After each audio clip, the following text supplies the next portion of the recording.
Trent, I'm just not getting anything out of this relationship. It's not about him. It doesn't have anything to do with Matt.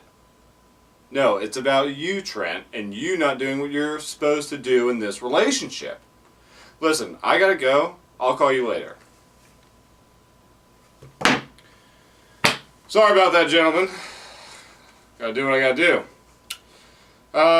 Commissioner is taking his power rankings live on video this week for the first time ever. So without further ado, I'm gonna get right into it. Heading off the power rankings, per usual, is Michael Katzman. Stupid, sloppy Mike and the Fucks returned to form this week, edging yours truly out for stud of the week by a single point. He's first in points with 1,020 on the year, and he's one win away from the magical BEL number. Mike's good for the playoffs, enough said. In number 2 spot, we've got Hank Hardman, defending champ. He's got the second highest points total and the second highest win total. He's got roller coaster Dennis this week, and a win would borderline lock him into the second playoff spot. This team doesn't look near as good now as it did in the first half, but it looks like that hard work is going to pay off for this little squirrel in the form of some playoff nuts in his mouth. Number 3, we've got Gary Stout. Unfortunately, even though the consensus is that this team is an uber-lucky, overachieving, terrible roster, I still have to rank him in the top 3 because even though he's a pathetic 6th in points scored, he's got 5 stupid, unbelievable wins. I'll be looking to keep this small bastard at 5 wins personally this week, with my own season still on the line. And in the number 4 spot, we've got yours truly. That's right. I'm getting back to my cocky, aggressive self again. 2 straight weeks of winning with 150-point performances and being the 3rd highest scoring team in the league will do that to me. I still have a lot of climbing to do, no doubt, in the record department. But with Gary up this week and the lionless 99 Johnsons on deck in week 9, I control my own destiny. Well, actually, my players control my destiny, but they're awesome. Number 5 spot, we've got poor Rob. He's looking pretty decent in wins and pretty decent in points, middle of the road. But there are some ominous ass clouds on the horizon for Rob. He's got back-to-back bye-week butt-fucks over the next 2 weeks, and if he drops both of those games, his playoff prospects will look about as good as Doug Martin's shoulder labrum. Lots to be determined over the next 14 days for the 99 Johnsons. Number 6, I guess I gotta rank Dennis Reitz. I don't know what to make of this team at this point, other than the fact that it's inconsistent as hell. He's 5th in points scored, but 7th in the standings. He's got Arian Foster on bye this week and Steven Jackson still being a giant pussy, so it's going to be hard for him to avoid dropping his 5th game of the year. In the number 7 spot, we've got Corey. Like Gary's squad, the log keeps defying common sense and racking up wins. Getting his 4th win of the season in week 7, it's hard to rank him so low in the power rankings, except for the fact that this lineup looks like something off the consignment rack at Shitty Teams R Us. There's no way this team keeps winning, especially against Katzman in week 8. In the 8th spot, we've got the merch, and this is where we get to the sad and miserable part of the rankings. The next 3 teams in these power rankings I'm officially deeming as done in the 2013 season. But the best of this sad bunch is Mason. But after losing his best wide receiver last week and subsequently racking up his 5th loss of the year, this team is basically no shot at the playoffs, even if they run the table. Luckily, this roster's loaded with potential keepers for 2014. In the 9th spot, next to last, we've got 50 Shades of Gay, Garrett Ray.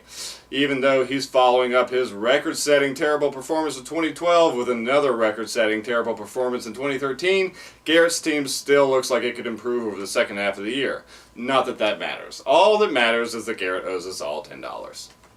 And last but certainly least is Aaron Koski.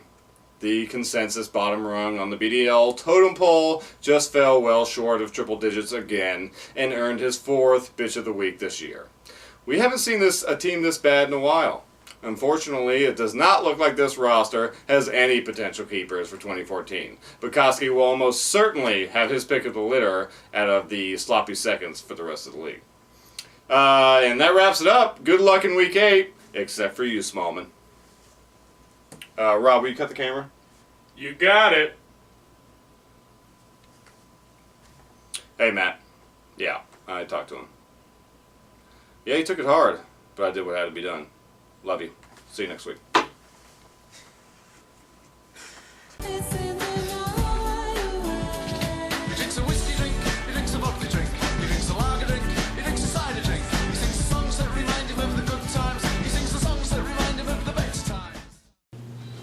Esteemed owners of the BDL, I'm here to reconcile a bet and a pretty egregious statement I made at the beginning of the season. As some of you, or practically all of you, may recall, I did in fact bet the league that I would exceed 500 this year and hopefully eliminate the terrible moniker of Mr. 500. That didn't exactly pan out. So I'm here, as a gentleman, to pay off said bet. All comers, please come forward.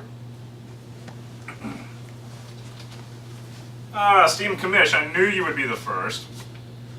Ah, thank you, good sir. Quite welcome. Yes, Mr. Garrett. Hank, I don't quite recall us agreeing on said bet. God. What I don't think that's gonna happen. No. What a Get the fuck motherfucker. out of here! Fuck out of here! Crazy ass beard, get it out of here! Mr. Ray. Oh, Shady, how you doing? Mr. Ray. I do owe you $10. Thanks. $10. Thanks. Yeah. Oh, well, here we are. Here we are. Shady Six Pack, Week 8. Yep. Mr. 500, Mr. 200, Mr. 166, Mr. I don't know the math. Yeah, anymore. some fucking decimal. Yep. Garrett, I mean, you just had a nice presentation, paying off some bets here, but what do you feel like the main downfall of your season was? I mean, after 4 rounds, you're like, oh man, I'm fucking, I'm 500 plus. Yeah. Now you're 1-6, 500 plus is gone. What do you feel has happened? I mean, in full disclosure, it was a little bit of overconfidence. I mean, as you guys, you do know, I had quite a number of spreadsheets going into the draft. Oh, notebook. Fucking notebook. Yeah, had a whole 3-ring binder prepared. Did a lot of research. I mean, I remember talking draft like come May-ish. Oh, yeah. It was maybe a little early. I mean, I could just resort to some strategies like some BDL owners and just print off ESPN's top 300 and fucking roll with it. Seems to work out, apparently. That's a pretty good strat. Apparently so. I mean, the hell with the research, right? I mean, I don't know. Getting down to it, I drafted very safe. Probably a little too safe. I tend to favor older, more established players in the league. And as they get older, they break down like everyone does. Roddy White has yet to be relevant fantasy-wise, and we're, going into week 8? Missed his first game of his career. Yeah, but he also played through an injury that he really probably shouldn't have. I respect the man, he gutted it out, but it's kind of sucked for me. So, Roddy, not holding up his end of the deal. You're, like we said, we were 1-6. Playoffs, I mean, pipe dream, pretty much.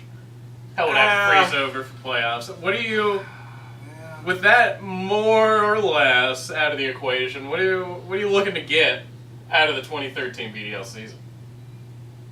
I can't wait to fuck up somebody else's season. That's my goal. Is there any owner in particular that you would like to ruffle the feathers of?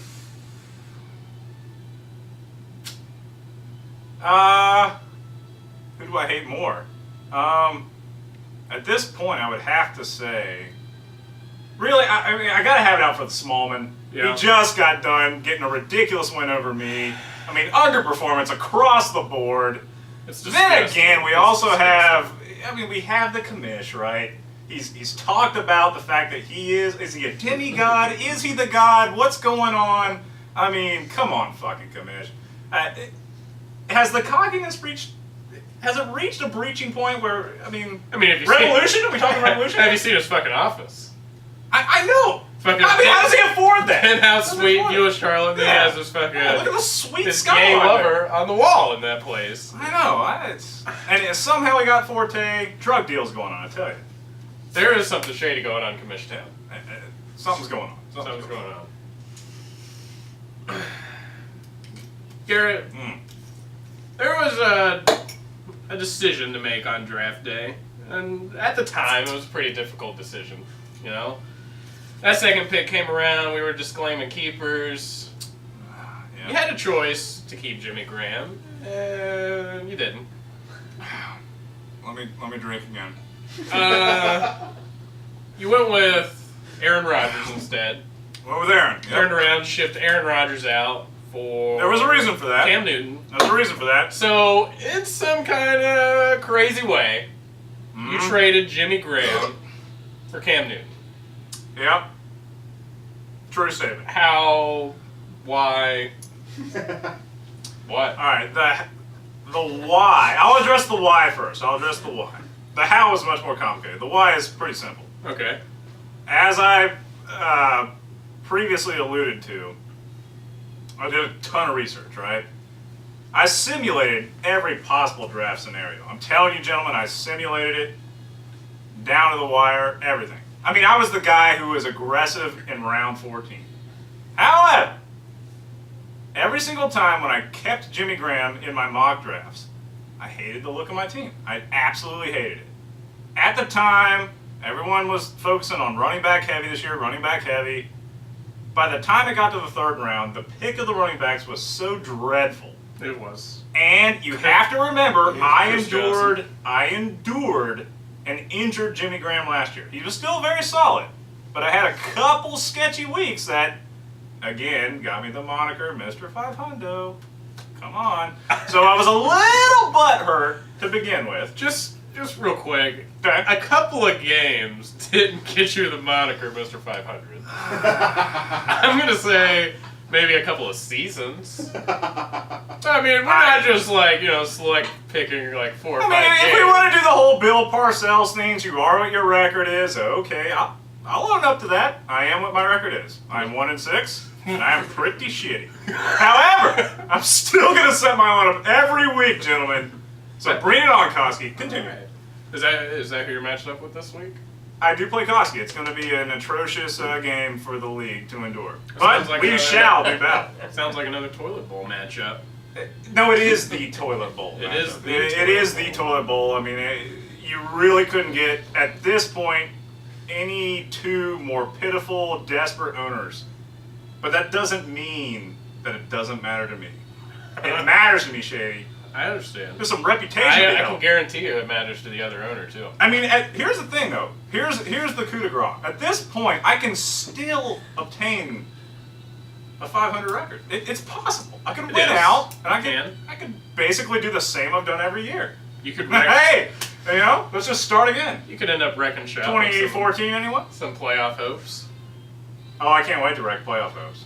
Smallman? No, I don't play you again. Tom? I play you again. Fuck you! You're going down. Who else? I play Corey. I mean, In that the doesn't- season, Garrett. I do play Hank. I could wreck his season. Maybe a $10 wager could be reestablished on that game at that point, since he didn't cash in earlier. Trying to back me into a bet here. No, I'm just fucking, I mean, do you think I'm do spitballing. you think a week 12 bet at this point against Mr. Henry matters? Well, Really? Shane? not at this Come on. point, but I mean, you do have a bet with Gary about who's going to win the first championship, and the way you guys are playing, I mean, we're talking about something that could be fucking decades away. So That's true. is a week 12 bet really that fucking far off when we're No. talking the schemes of those kind of bets? No, I mean, I could have a discussion with Mr. Henry after this, and we could make that happen. We'll We keep can it, make that all happen. right, discreet. Oh, man. So, You remind me of Jimmy Graham again. do you think, how do you think you finish the season? There's another team that's, down in your ranks, and some teams that are up in the midst that could potentially come down. How do you feel like you finish to be honest, like, how do you feel like you'll finish in the bottom 5 of the league? Oh, How do you?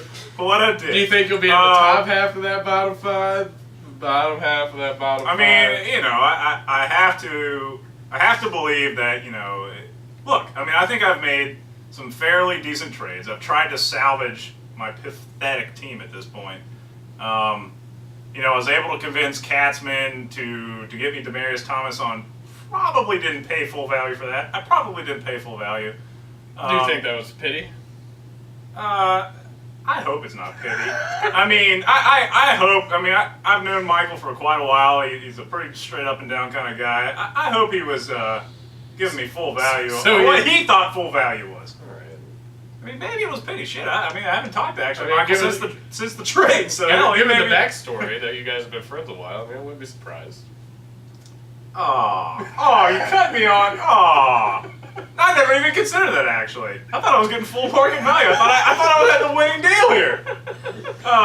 Is that really going around? Okay. I mean, I've heard some pity trade maybe it talks. was a pity trade. Yeah, maybe necessarily. Although, to his credit, right, Frank Gore freaking blew up this week. He did. Blew up. He did. Of course he did, right? You feeling any keepers going into next year? I think it's pretty safe to say that this is a rebuilding year for 50 Shades of Ray. 50 Shades of what? 50 Shades of Ray. That's with an R. That's with an R, not a G. For this year, although I mean I think Ray Rice's best years are probably behind him. He did have the nagging injury that occurred like week 2, week 3, kept him out for a week, and then he hasn't really been the same ever since. There's some questionable stuff going on with that entire franchise, so he's just not getting the looks like he used. So if Ray Rice ends up continuing the season like he is now, and he falls off, you don't keep him. Your team name, 50 Shades of Ray. I mean, that's kind of off your last name, kind of off your keeper. Yeah, With that potentially being new colors, new logo to the Yeah, I mean, to the you Ray know, franchise? I think at this point, you know, I'm not willing to. Of course, I'm not going to do like any type of like executive change here. I'm of course going to be in charge of this franchise, but I could easily see a rebranding. A rebranding could happen. John Taffer, great guy. Bar rescue. I've seen him do it for I bars. know. Yeah, you got to rebrand. I mean, you got to rebrand. You know, sometimes you just have to look at the. You have to be honest with yourself. You have to say what you thought was going to work isn't working now. You just gotta. You got to realize that the marketplace is beating you out. Yeah, realize it before it's too late. Well, clearly it's too late for This year, Shady. it's too late. So it's too late. Dynasty, future, future. Oh, franchise. you're bringing up the legacy stuff. Yeah, I'm sure I'm going to get creamed in the legacy rankings. Yeah, Not that I really care, because I was always getting creamed in the legacy rankings. But it would be nice to come back next season, next draft, and say, kind of. I mean, you finish this season down, you finish next season up. I mean, it's a wash. You're back to 500. Right, which is still Mr. with conceivably no playoff appearances, right, and all the other random crap that Gary racks against me. Him and doing his statistician stuff, but yeah, I mean, clearly, there's a hell of a big mountain to climb here for my franchise and 50 Shades of Ray currently, and we'll see how it goes. But I definitely have to own up to the fact that I'm clear at the bottom of the barrel of the league. And even to give Mr. Koski some credit here, he technically is a better team than me. As amazing as that sounds, to both me and the league, he is better. So I salute you, Mr. Koski. Mm-hmm. Well, Garrett, I mean, takes a strong person to come out here. You guys surprise me each week. Mason came down here when he was down in the dumps. You're coming on here when you're down in the dumps. You do seem to attract it, don't you? Oh, I thrive off the pain. Yeah, you love like just rubbing. It's like your dog shits. You rub his nose in it. You let him know how much he sucks. But you know what? That's fine. I'm gonna own up to it. And thanks for coming on, absolutely, folks. Rob. Allow me to interrupt. Proceed. If the commission may take over the segment for a brief moment. Mr. Commissioner. Folks, Jay, If you send a... it's good seeing you. Thank you, sir. Absolutely. Folks, send a self-addressed stamped envelope to Mr. Ray. You could probably find yourself one of these. Oh! Esteemed committee member Ray. Yes. How are you, Esteemed sir? Commissioner, how you doing? I just wanted to come on Fine. this six-pack, little impromptu. I wanted to come on here and maybe address a glaring, unresolved topic here, if you would. Okay. So, the issue of the legacy remains. Ah, indeed. Ah, the legacy. All right. That bitch temptress, the legacy. Yeah, you're driving me to the bottle again, aren't you? Well, sure. Cheers. So Garrett, allow me to quickly recap. You can crap or I can recap. crap. I can cap. Yeah. Your career in the BDL thus far. Your initial season, 6-6, started out very strong. Darren McFadden, Ray Rice, Yep. run rampant on the league. I think you started off 4 now, Yeah, it was Yeah. very strong. and then not so strong at the end. Then not so strong. But we Injuries. all know what happened. We know what happened. Yeah. Injuries happen. Second season. Okay, we're skipping to that, but good. Okay. Yeah. Second season, we finished 6-6. Yes, that did happen. Did the 6-6 record really tell the story of that season? I mean, I don't feel that it did. In but what way? In what way? In what way did it fail to tell us the story of Garrett Ray? I mean, so I realized that I was in a little bit of a sticking point there. Like in the first quarter of the season, you and I had a trade, fairly infamous, if you will. Pretty much, the only time I've ever been trade rate. Go on. Yeah, so I've beaten you over a little bit. A little bit. A little bit. But yet, it still didn't salvage my season. So I was feeling pretty confident about that trade. So you finished 6-6, but what was the key statistic of that year? You're really gonna make me say. I'm gonna make you say. You're gonna make me say. I'm So the key statistic of that year, when we all like math and science here, We do. We love is that I had the lowest scoring average for an entire season in the BDL history. History. Under standard scoring. that. History. So At the time, history. Is Yeah. it fair to say that in 2012 you were the worst team of all time? I was the Detroit Lions, yes. Okay. Yes, I was. And now that brings us to 2013, in which you are currently what? I am the worst team in the league worst by in the league. standings. Yes. The worst team in the league. So, in regards to legacy implications, what do you feel like this means for your status in the league? Personally, I mean, if you really want me to go off on a tangent here, I would love for you to I go think off that on a tangent. perhaps the Smallman statistics may be flawed. Okay. I don't know how heavily he weights points scored against, which I'm fucking annihilated on this season and many seasons in the past. Okay. I would love for him to address injuries to key players or fucking non-shows like Hello Roddy White. Well, I mean, we come all on. deal with these things as fantasy owners. But Okay. very. We all know, Mr. Commissioner, that you love to trade. Would you trade anything for Roddy White? Oh God, no. Yeah, We maybe all one- deal with injuries All right. and no shows as fantasy owners, but very few of us You can't say I wasn't on the mark. Very few. Try to deal. Very few of us, year after year, continue to lower the bar as you have so far in your BDL career. I mean, I reject that premise. I always try to raise the bar. Trying to raise the bar. Yeah. Will we see more spreadsheets in the 2014 draft? You may see. Yeah, you'll see spreadsheets. I'm not going to stop trying. That's a great attitude, Garrett Ray. Yeah, And despite your ineptitude is a fantasy owner in the BDL, we're glad to have you. Well, I'm glad you're glad to have me. Shady, do you want to do your sign off?